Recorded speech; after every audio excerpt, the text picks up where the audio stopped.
Shalom, shalom. First and foremost, I'd like to give all praises, glory, and honor to Yahweh, Ba'ashem Yahabashai, Ba'ashem Rakakadash. Double honors to the apostles and elders, of Great Millstone, for teaching us His truth. Salutations to the sincere Akim and Aqua Themi listen.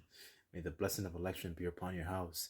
My name is Brother Raquai. I'm back in here with another quick edifying lesson. And for today's lesson, I'm going to be going through Rahab's good deeds, right? So, it's a story I was just reading through, and I thought it was very, very interesting to bring out. I thought it was very, very, powerful.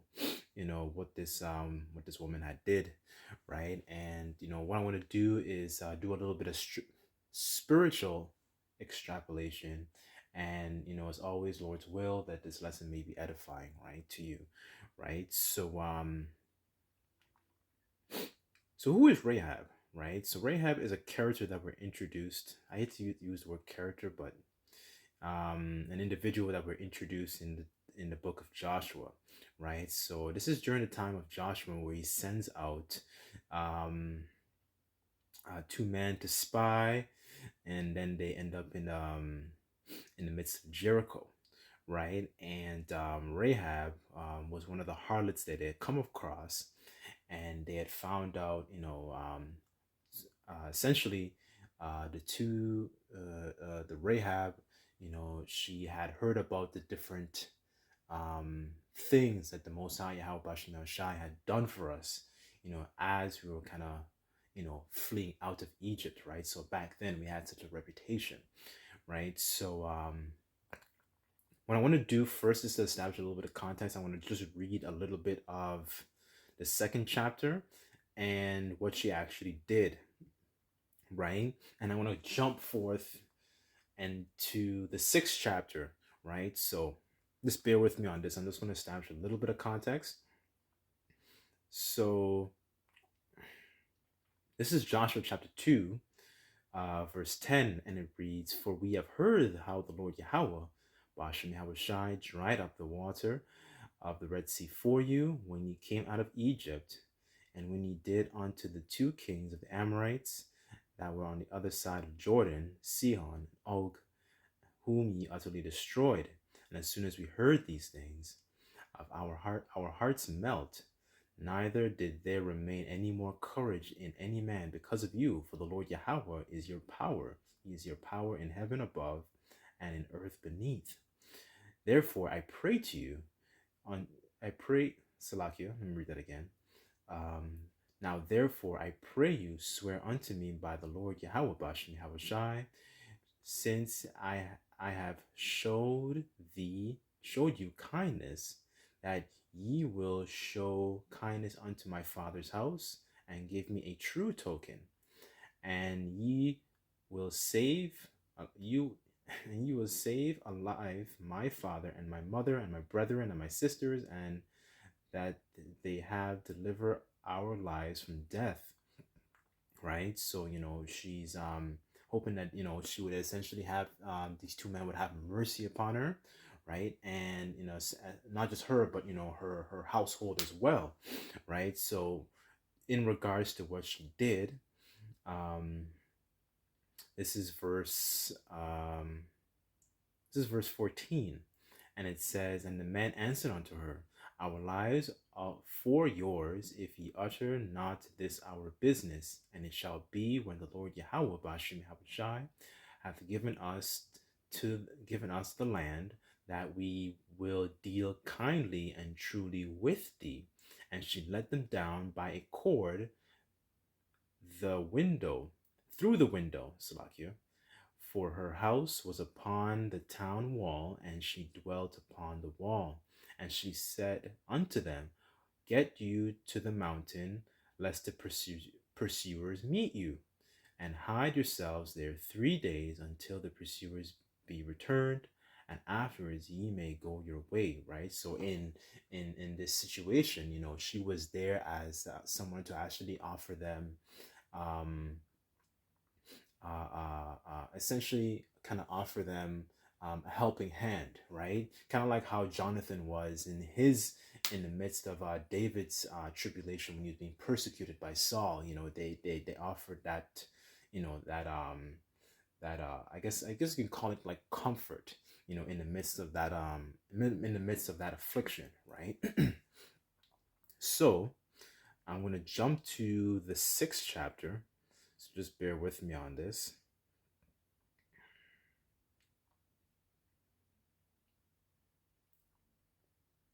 Okay, so this is Joshua again, chapter 6.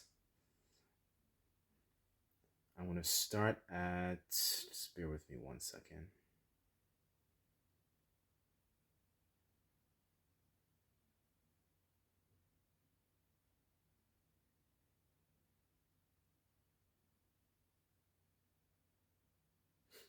As a matter of fact, let me see if I want to get it in the NLT. Just bear with me.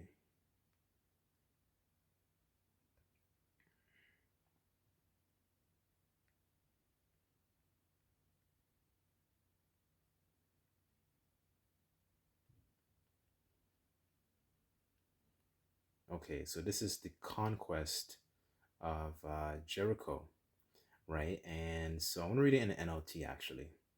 Okay, so here it says, I want to start at verse 20. So this is Joshua 6, chapter 6, verse 20. And it says, when the people heard the sound of the ram's horns, they shouted as loud as they could. Suddenly, the walls of Jericho collapsed, and the Israelites charged into the town and captured it. They completely destroyed everything in it and their swords with their swords, and men, women, young, old, cattle, sheep, goats, and donkeys. Meanwhile, Joshua said to the two spies, so this is, you know, going back from what I established in chapter 2. So Joshua said, keep your promise. Go to the prostitute's house, you know, being Rahab, and bring her out along with all of her family.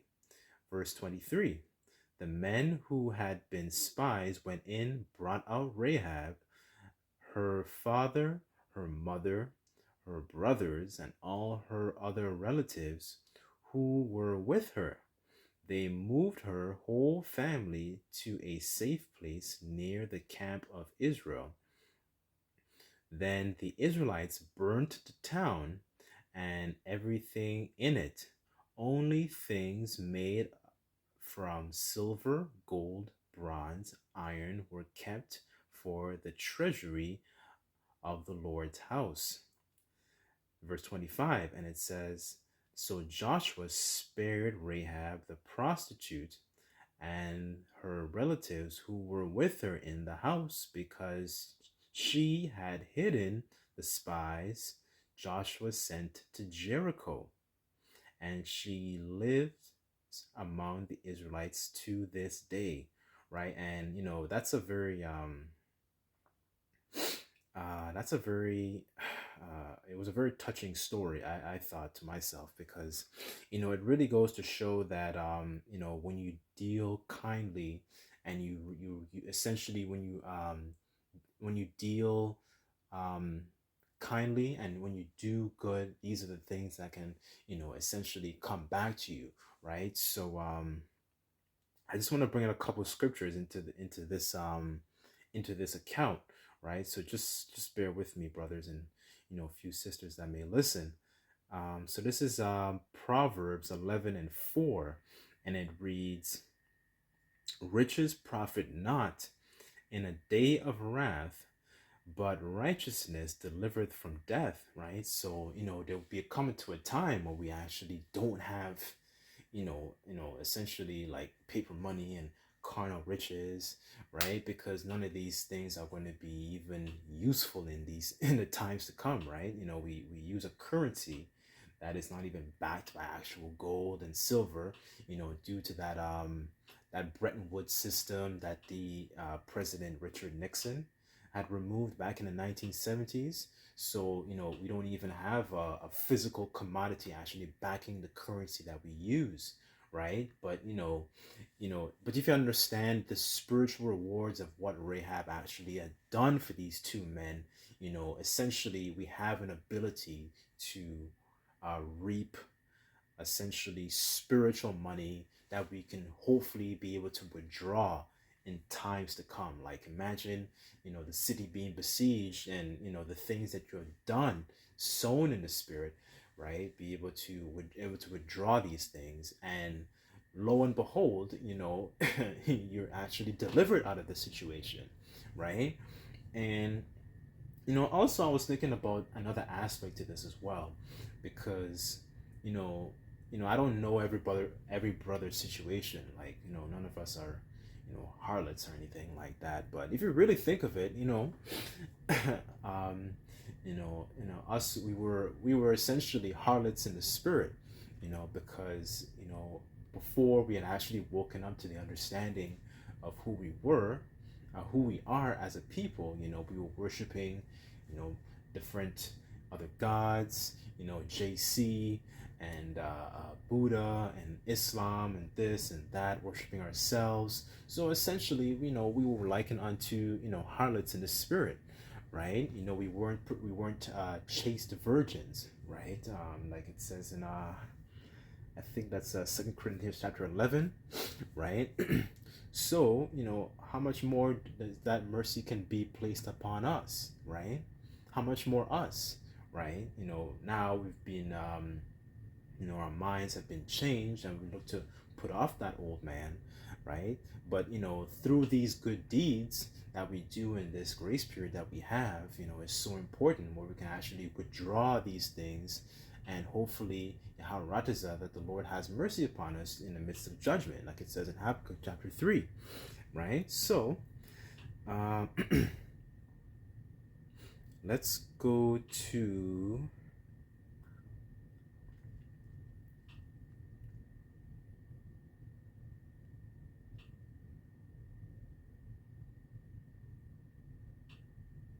this is Psalms chapter 125. I'll start at verse 3. It says, "For the rod of the wicked shall not rest upon the lot of the righteous, lest the righteous put forth their hands unto iniquity." Verse 4, "Do good, O Lord, Yahweh Bashem Yahweh Shai, unto those that be good, and to them that are upright in their hearts. As for such as turn aside unto their crooked ways, the Lord Yahweh Bashem Yahweh Shai shall lead them forth with the workers of iniquity, but peace shall be upon Israel." Right? So, we want the Lord Yahweh Bashem Yahweh Shai. He's a balanced power, so he's going to do good to those that are actually being good and upright in their hearts, right? Upright in their minds, right? And these are the kinds of spiritual rewards that we want, points, essentially. How you have like I don't want to say a gift card, but like those gift cards that you might have, and you every time you make a purchase, you get points, right? So this is the time to actually, add points, right? So you can able to redeem those points, essentially, when it's most needed, right? Because we're not going to have anything else.